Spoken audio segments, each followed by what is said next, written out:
Today I'm talking to Kristie Marshman, Global Head of Data Privacy at Navitas.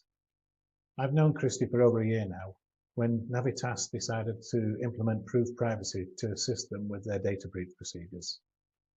We discuss Kristie's data protection origin story, which was unplanned to some degree. We also discuss her recent diagnosis of ADHD and how her condition could be an advantage in a risk-based role. AI is also discussed, in particular whether or not it is a perceived threat to data protection compliance. And we have a general natter about data protection. I hope you enjoy the podcast. So the first thing I'd like to just chat about is really, how did you get into data protection? What is it, and those kind of things? How did you get into it? Well, I'd been made redundant. I think it was 2000. I got a temp job on the property help desk at Leicester City Council.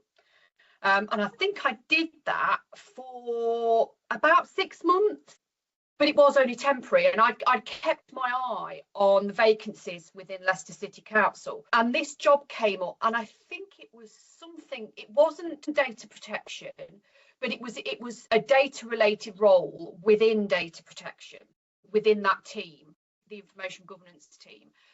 And I would have 3 bosses. So I'd be doing a bit of work for information management, a bit of work for information security, and a bit of work for the FOI and data protection team.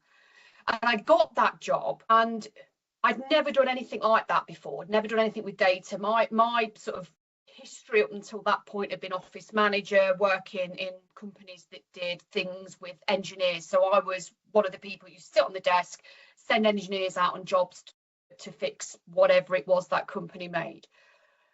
But I loved it. I really enjoyed it. I also really enjoyed the team that I was in, and FOI was quite interesting.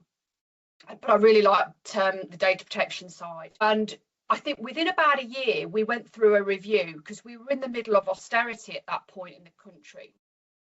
My post was deleted, and I took up one of the information governance posts. So I was an information governance officer. So I started doing FOI and SARS, and it kind of went from there. I was given the opportunity because Lynn Wyeth was my manager at the city for 7 years, and she gave me the opportunity to do the ISED practitioner's certificate with BCS, and I never really looked back. I loved it. I didn't enjoy FOI so much. I don't think because of the legislation or the role, but I think because I didn't find it as interesting as data protection. And the rest is history. We're now in 2025. And you're working at Navitas now. So what? I must have asked you this question a dozen times. What does Navitas do? So Navitas is a global educational pathway business. So we have been going for about 30 years now. I think it is just over 30 years because we've just celebrated 30 years. We originated in Australia. We basically we partner with universities globally. So we've got North America, Australia, Europe and the UK predominantly, but we've got others dotted around the world as well. And we create that partnership with the university, and we create for them a college which sits within the university, which we run, and it's a pathway course. So it enables international students to do our pathway course, and if they pass our pathway course, they automatically get entry into the university. We have another division that's not pathway related, but is more dedicated colleges that we run ourselves. But yeah, pathway is the biggest part of our business. And what do you do there? Yeah, so I'm the global head of data privacy. For those of us watching in the UK, I hear some of the size. Privacy is in the UK is not the term we like to use. It's data protection. But outside of the UK and Europe, they all call it privacy. They all call it privacy. And the UK and Europe part of our business was quite well established with data protection, as you can imagine, because of GDPR. But when I joined 3.5 years ago, the rest of the world wasn't quite at that level. So part of me wanted to change the job title to Global Head of Data Protection, but outside of the UK and Europe, where my presence was really needed, they don't use data protection as a term, they use privacy. So I thought, do you know what, as much as it makes me itch a little bit, we're going to leave it, we're going to leave the title alone. So I will probably, much to even my disgust sometimes, where we're talking, say privacy instead of data protection. I completely agree with you. So I'm going to pick up on the fact that that something like that makes you itch. So It does, yeah. I know you've got ADHD. You've explained that to me before. Tell me a little bit about that. Yeah. So about 4 or 5 years ago, my eldest son, we had a chat with his school. Because they said, look, we think something's going on here. We think there's something holding him back at school because he's really bright, etc., etc. Anyway, long story short, 3.5 years ago, just before I joined Navitas, he got diagnosed with ADHD. So being, a good parent, a good mum, my first thought was, right, I need to look into this. I need to really research it. How can I support him? What can I do? I then found an article about adult female ADHD, which could not look more different to our stereotypical view of ADHD, which is a boy running around like a Tasmanian devil. And I had a bit of a light bulb moment, and I was reading it thinking, oh, okay, here's maybe some explanations as to why I've always felt a little bit different, or I've always acted a little bit different, while it was a massive light bulb moment. So I got to my GP. He agreed to refer me, and I've been waiting 3.5 years, doing loads of research. I went down a rabbit hole, which is something that people with ADHD can do, because there's the hyper focus part of ADHD. Something catches our interest and we're off. And I finally got diagnosed 3 or 4 weeks ago, officially, with combined ADHD, so the attention and the hyper side. It's been life affirming, not life changing, life affirming, because I've always known that I was a bit different, but never in a million years did I even consider ADHD. But it is 75% hereditary, so the fact that my son had it, I started to think, yeah, maybe. So yeah, that's 50 years old and told that you're neurodivergent. That's quite a shock sometimes. How did that make you feel though? What did you think when you first found out? Oh. It was more shocking when I had the light bulb moment when I was investigating about my son. Yeah. Because, like I said, I always knew that I was different. I always knew that I struggled to pay attention. I definitely, if I'm feeling under a lot of pressure, I can say inappropriate things, not rude or horrible in any way, but I can come up with something that might be you can see people go, did you just say that? Yeah, I think you've hit on something there, because when I do training, I tend to get very, very similar feedback, which is actually, it's a lot more interesting than I thought. Yeah. And I think a lot of that comes from the fact that we demystify it. I think you demystify it, and I think I do. I try and break things down in my own head about what it really means. And, phrases like data protection by design and default really stuck off the page for me, when it came to learning about it all. So it's phrases like that I pick up on. And it's phrases like that when I'm teaching somebody, I'm trying to get them to understand this is what we mean. It's that simple. And so I think sometimes we criticize ourselves because we go for the simple, but it's the simple, I think, sometimes that makes it easier for others to understand, maybe. Yeah, agreed. Yeah. And any advice then for other people who have ADHD? What would you say to them? Do you know, it's interesting because until people, there's a lot of women in my life, professionally and friends, family, etc. It wasn't until they started speaking to me and they heard me talk about it that they went, do you know, I think some of this is really resonating with me. Because again, I would stress, if anybody's interested, when you look into adult female ADHD, it is not what you think it is.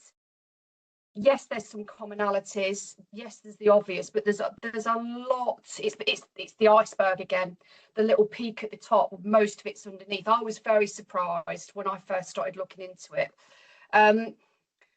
If you've ever felt, I think the best thing I could say, because there's a lot of different neurodivergencies out there, I think if you've ever felt that you were a little bit different, or that you don't react in the way that is expected, look into neurodivergence. I've forgiven myself for a lot of things that I have criticised and beaten myself up about over the years. But what I would also say is I am very, very fortunate to work where I work. Navitas, my manager when I first joined, literally been at Navitas for about a month when this light bulb went on, and I went, I spoke to my manager at the time, and he was like, don't worry about it.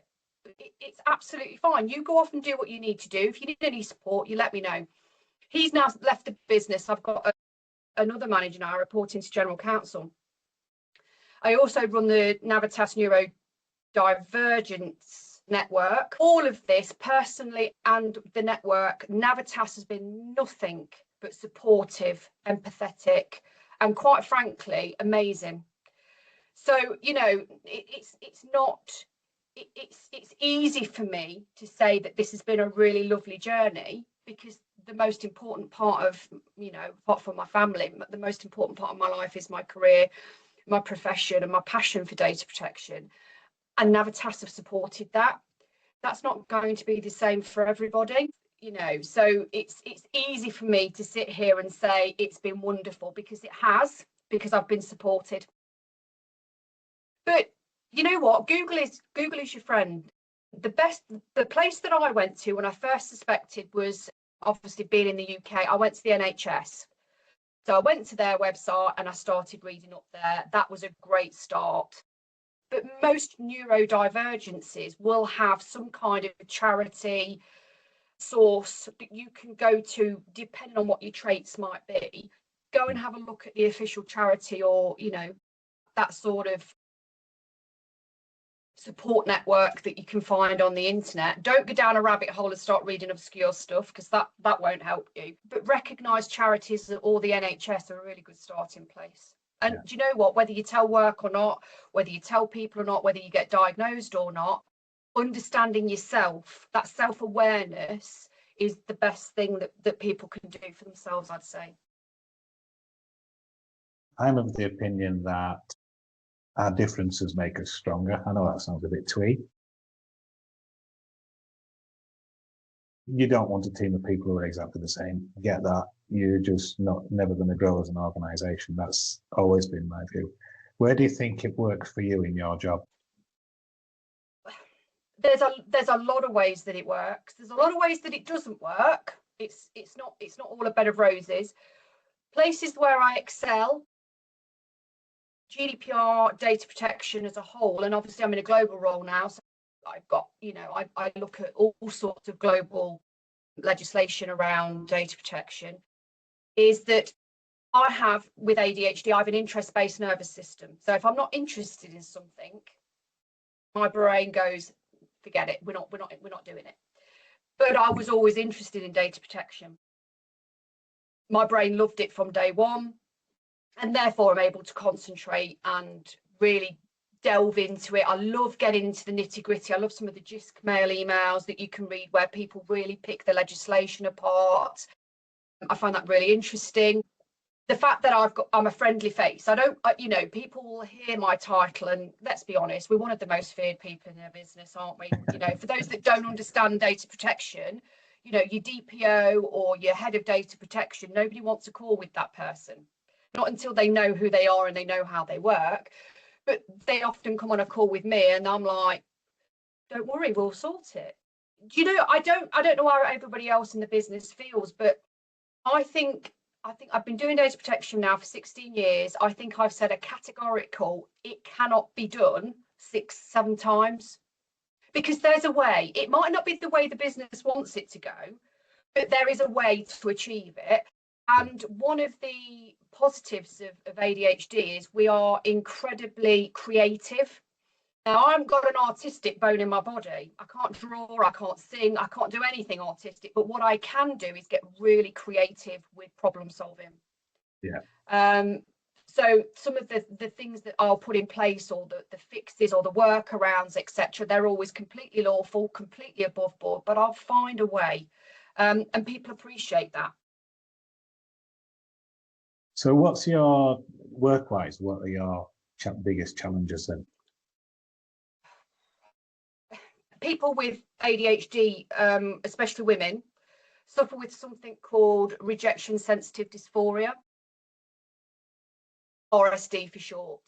And it's yeah, it can be a challenge. I'm not going to go into it too much. If anybody's interested, just Google rejection sensitive dysphoria. But basically, it means that I beat myself up to an nth degree over real or perceived criticism. It's very, very, it's one of the hardest parts of ADHD to live with.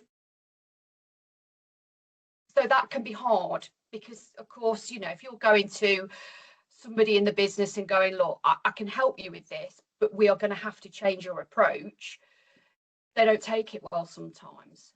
Again, I'm very fortunate at Navitas. I've not come across that, but I have, you know, I have in other parts of my career.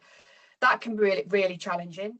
Again, not coming across as uber professional. I'm the global head of data privacy. I'm in a senior role. I get around a table with my peers at work, and again, I don't talk like them.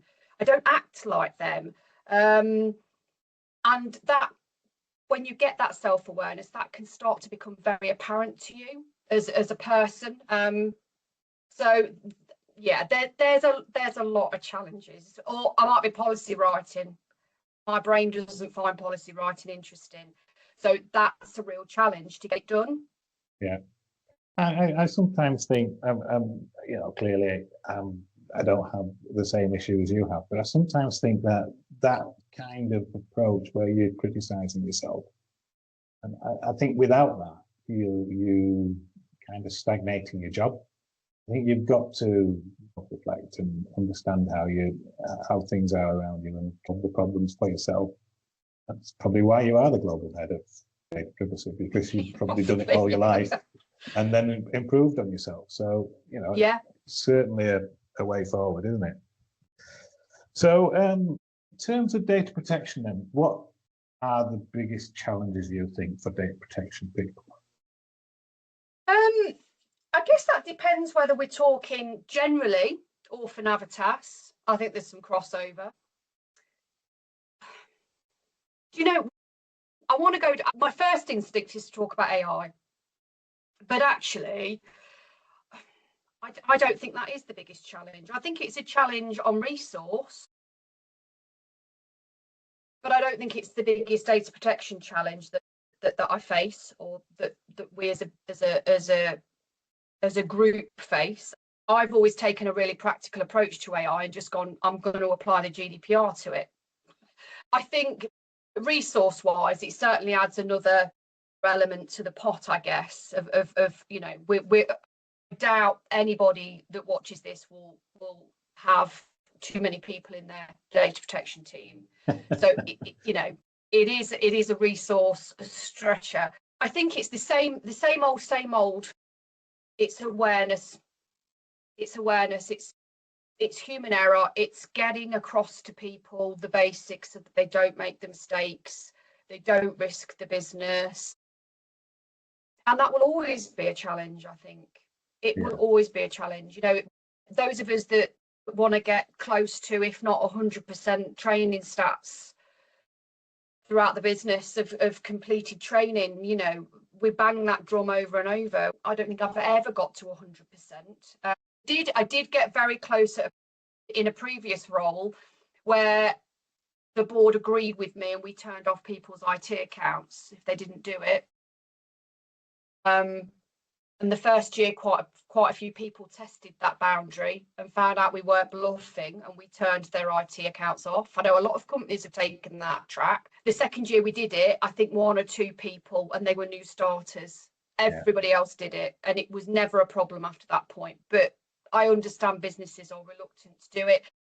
It also causes a lot of problems and time for IT, because of course they're the ones that have got to turn everybody's IT accounts on and off. But yeah, awareness, it's always going to be a challenge, because unless people know and understand the risks, they can't counteract them, can they? No, exactly. You picked up on resource early on, and I don't think there's any data protection people who've got enough resource. Certainly from our conversations as part of ProvePrivacy, when we talk to clients, I think you're probably one of the better. Navitas is probably one of the better areas, because obviously you've got your risk managers across the country who's there to feed in and help you do what you do. But we do find that most of our clients haven't really got the level of resource that they need. You get questions around building a ROPA, and most of the time it's the data protection officer who has to understand every activity in the organization in order to do a ROPA. I just baffle at things like that personally. I think is that we don't have enough resource, but I think we're not taken seriously enough yet. I think that's the issue. What's your thoughts then on things like the way the ICO does their governance? Do you think there's any room for improvement there? I think for me personally, I think their approach, because I see, being in a global role, I see other regulators approach across the world, especially in Europe, and I think Europe have got a really good way of using enforcement. You see a lot of lower level fines, but a lot more of them. I think the UK's approach to avoiding fines, and then when we do have a fine, it seems to be an extreme amount of money. I'm not sure that's the right approach. I'm being polite here. Working in data protection is not easy. It's challenging every day. And then to have a regulator that you know, I don't find that they help us. I don't find that they help us in any way. You never get a straight answer, which is really disappointing. I remember having a conversation once with an advisor many years ago, and I asked a very simple question. Well, it wasn't simple, but I wanted a yes or no answer. I said, I think it's this. Can you confirm? And they said, well, that's up to you. And I said, yes, but I think it's this, but I want you to tell me if I'm right. And they were like, well, we can't do that. And I remember specifically saying to the lady, yes, but you'll tell me if I get it wrong. So you won't tell me now, and I'm being proactive and I'm asking for you to confirm my thought process. But if we get it wrong and you find out about it, then you'll come to me and tell me we've got it wrong, and then there'll be enforcement action. So why not tell me now? And this poor lady really didn't have an answer for that. And I did feel a bit sorry for her, but I don't think anybody's got an appetite for massive fines all over the country. And I kind of get the approach of not fining the public sector, because what's the point taking it out of one person, putting it in another one? But not fining at all, or not using other enforcement action, I just don't think that's the right approach. It pulls the rug out from under us. If we've not got, I don't use the big stick very often. I don't find I need to. I get people on board, I get them invested, but every now and then you need the big stick. There is no threat. There's no consequences at the moment. And you know, yes, we have the odd fine, but it's always massive, you know, millions, and they're so sporadic that, you know, employers are just going, well, it's never going to be me, is it? Yeah, I think you're right. I think I'm not sure fines fines will hit the newspapers, especially a fine that's got a big number attached to it. It will hit the newspapers. The fact that they've got the power to fine is one thing, but the sanctions, they can stop you from doing something they can stop you from doing something. So, you know, if you're a house seller and you're selling houses wrong, they can stop you from selling houses. Not directly, but in theory, they could go, that process doesn't work. Don't do that again until you've fixed it. And that can stop you from doing something. And that, I think, operationally is a bigger threat, or should be a bigger threat for, you know, for organizations, as well as the reputational damage as well. I think, yeah, but unfortunately, little enforcement things going on out here. You know, I think more voluntary audits and reporting around those. I was involved in one of the ICO's voluntary audits about 6-7 years ago. And yes, you know what, it takes up a lot of resource, it takes up a lot of time. Everybody was panicking. But actually, we got a lot out of that audit because it was voluntary. It wasn't in response to anything particularly bad. I think we'd had a few complaints go to the ICO, so their eye cast in our direction. But actually, I found the whole thing really positive. Yeah. Not all of it, but it gave us a lot of feedback. There were things that surprised me that came out of it that I wouldn't have considered. You know, I also, you know, compliance as a whole, I go down the route of, and you know, Principle 7 backs this up and introduced this, not documented, not done. So I think, you know, the ICO, if they're not going to fine, then use their enforcement powers and go, right, we want to see this. We want to see this, a bit like an audit. Where's this? These are the controls you should have in place. You've not got them, right? Well, you've got this long to get them then. You know, I'm always surprised every time I've moved jobs, I've gone somewhere where they've gone, oh yes, we've had DP people here for a few years, we're looking good. And then you get there and you go, where is everything? Where's that policy? Where's that procedure? Where's your training records? Where's your DP? They haven't got them.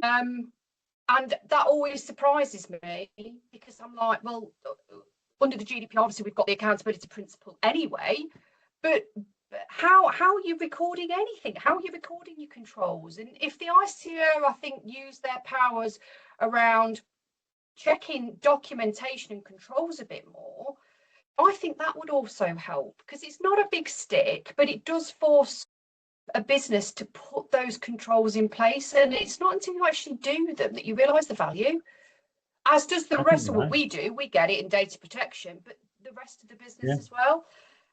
So yeah, I don't think they're helping us at the moment. Yeah, I think you're 100% right. I think demonstrating compliance, it's the difference in terms of principles. It's the difference between the old Data Protection Act and GDPR. That last principle of accountability is all about, how do I prove that I'm doing all of these principles? And do you know what? I know a lot of people, the amount of work that's come out of the accountability principle, but in my view, it makes my life easier. It makes my life easier. I can, you know, there's a reason we're doing this. There's a reason we've got that over there and we've got that over there, because we've lawfully got to have it. And, you know, I know when we were looking like we might lose the requirement for a ROPA under the legal changes, I said to my business at the time, we will do one anyway. I know that they're time consuming. I know that, you know, they can be probably one of the most challenging bits of work to do, especially if you're a big complex organisation. But how on earth do you comply with data protection law if you've not got one? If you don't know where you're collecting data and how you're using it, how on earth do you comply with any part of it? I don't understand that.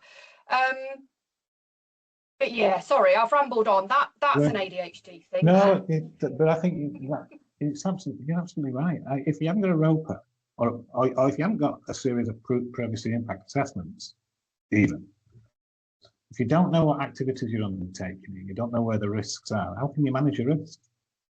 It's simple as that, isn't it? So it's very, very simple, I think. So yeah. So Where do you think then things are going? I mean, obviously we've got AI coming up and all that sort of stuff, but in terms of data protection, where do you think stuff's going? Where do you think the next risks are coming from?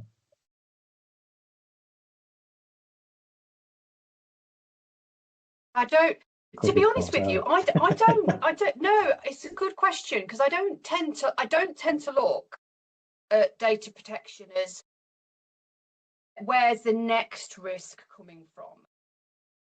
I mean, you can take that view. Of course, I know a lot of people will. You know, you looking at AI and things like that. I mean, for me, because I'm in a global role, the biggest risk I face is already here. It's trying to map global laws. I mean, you know, I can be great at data protection, but there's only so many laws that I can be an expert in. You know, I've not got a photographic memory.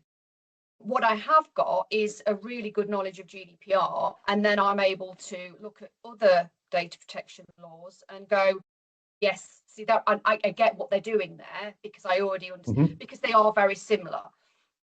So I guess risk-wise, I think it will always be what you don't know, what the business doesn't tell you, what risks you can't assess because you're not aware of them.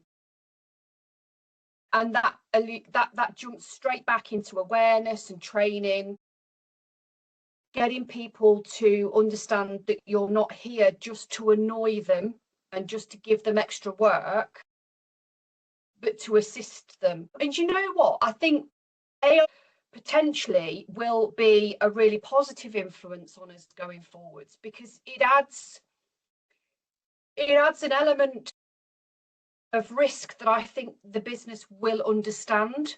Businesses will understand the risks of AI. I mean, we're very fortunate.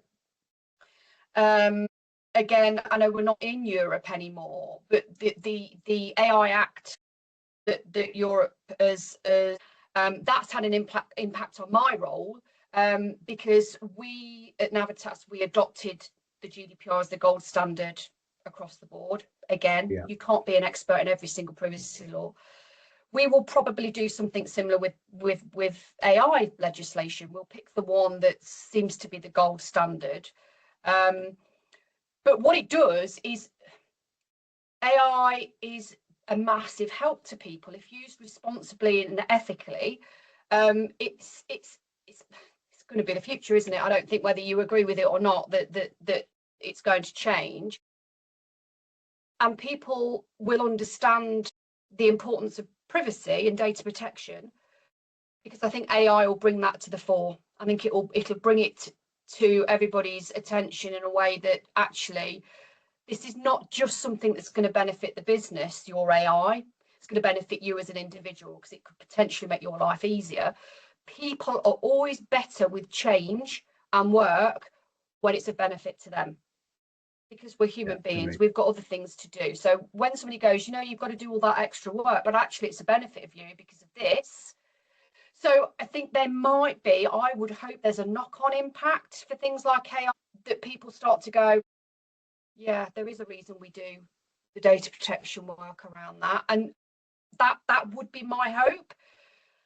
But I think everybody will have a different view, of course. I think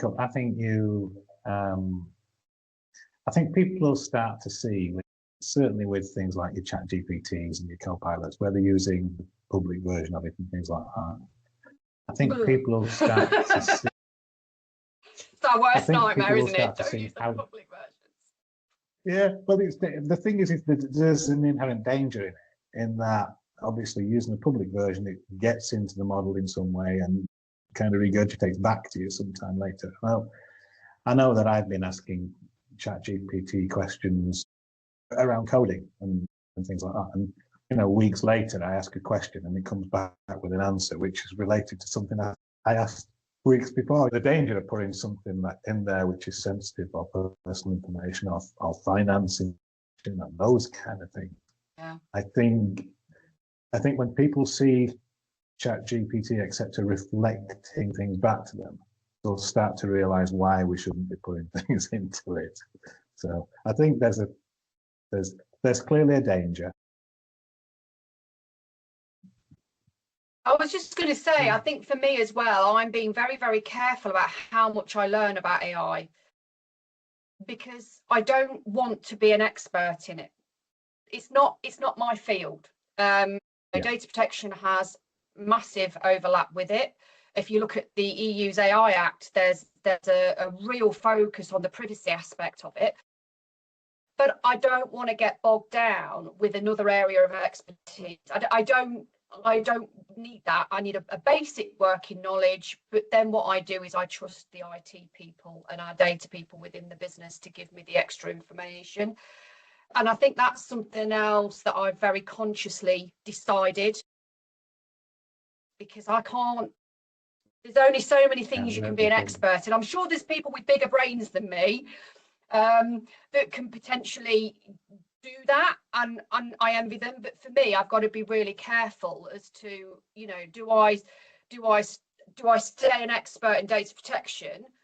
And I use expert lightly, because I know that I'm probably not at the level of a lot of people around the UK, but do I stay as an expert within my business in privacy and data protection, or do I start being a jack of all trades? And I think then for me, I start to lose the part of me that I'm passionate about, and that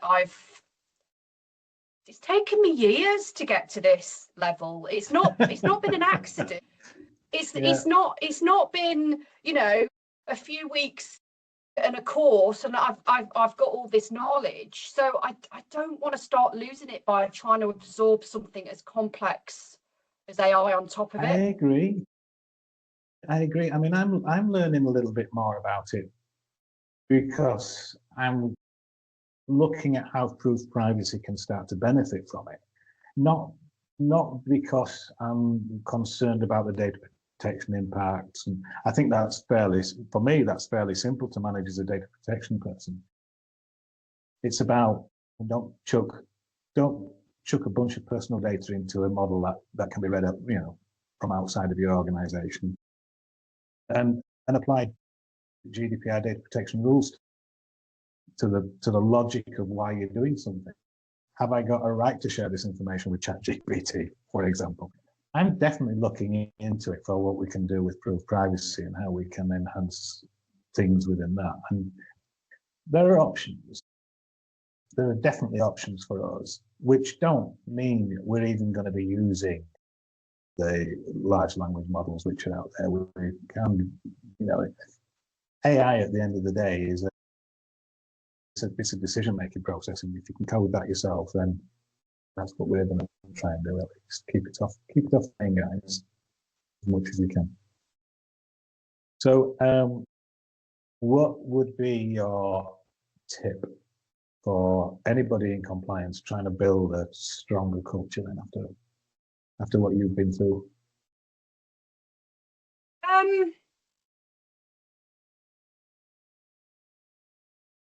I think first and foremost, and again, this is from my experience and my background, is get people on side. Be your authentic self, however that looks. And I remember once, I've not been at Navitas very long. I had a meeting with quite a few different people from around the business, and there was a challenge on the table. And I'd introduced myself, and it was the first time I'd spoken to most of these people. And I'm very hyper aware, even in a Teams meeting situation. I pay attention to people's faces. I'm very hyper aware of moods and conflicts and potential conflicts. And I saw the reaction to quite a few people. It wasn't bad. It was just, she's working in data protection. And we got into the conversation, and somebody asked me a question, and I can't remember how they framed it, but my response was, I don't work for the GDPR. I don't work for the ICO. I work for Navitas. So I'm not here to present you with hurdles. I'm here to present you with solutions, you know, and those hurdles are mine to resolve. And if I need you to tweak your project or your approach, or collect less or collect more, I mean, I've had certain circumstances where I've said, you're not collecting enough personal data. And they've gone, what? But you're not collecting enough for what you want to achieve.